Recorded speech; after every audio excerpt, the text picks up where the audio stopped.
Once a year, a single ship from Halifax carries Bermuda's road repair hopes. On board, 10,000 metric tons of material that makes asphalt. There's asphalt sand, stone, and concrete sand, which is carefully packed, offloaded, and trucked to one of just two asphalt plants on the island, the only one that's currently operational after the government's existing plant was put out of action in 2023. Surface Experts Ltd, formerly Eastern Asphalt, takes those raw materials with the help of local private trucking companies and creates Bermuda's asphalt. The company handles private roads and some government public works. You may have already driven on one of their projects, like the runway at LF Wade International Airport while on board a plane, which was a particularly tedious project as paving for a plane landing is not the same as your typical driveway. For each project, the asphalt must be pressure tested with compaction tests. Creating asphalt is as much a science as it is an art. The process involves heating a mix of materials to exact temperatures. Get it wrong, and the product fails. Temperature is everything.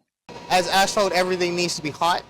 So ideal temperatures to lay it is no less than 250, no more than 350 degrees Fahrenheit. So if it's more than 350, it starts to burn.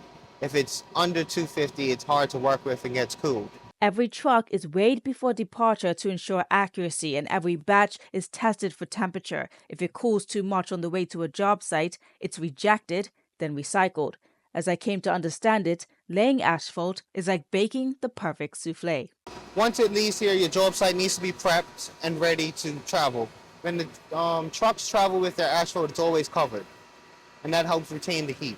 Speaking with Randy Rochester, CEO of Surface Experts Ltd. Since 2023, it's clear he's made it a priority to hire young Bermudians, bringing fresh energy into a trade that has no formal training pipeline. However, although a priority, it's not always the reality. We're having challenges right now because we've been workforce development. We've also been to the Department of Parks to see if they have any of their skills development teams that are willing to help out. But we haven't been successful in securing any staff so far, and that's been our major challenge. Staffing is a major hurdle. With only 10 to 11 crew, SEL needs more skilled operators. But CEO Randy Rochester says Bermuda simply doesn't have them. It's not an SEL problem. It's systemic across the island at this point. Bermuda's roads weren't always this bad. Experts say streets should be completely resurfaced every 10 to 12 years. But this hasn't happened. Years of government priorities like housing, healthcare, infrastructure pushed our roads further down the list. You really can't blame the government because this has been systemic for many years now. Successive governments have come in and priorities have been shifted from here to there. So now I think this current administrations are realizing that this is a problem.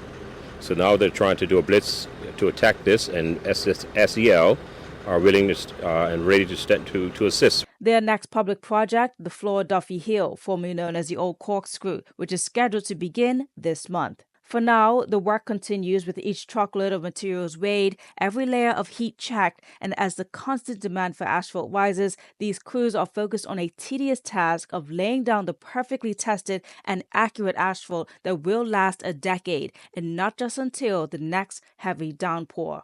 It's definitely a time task that takes time.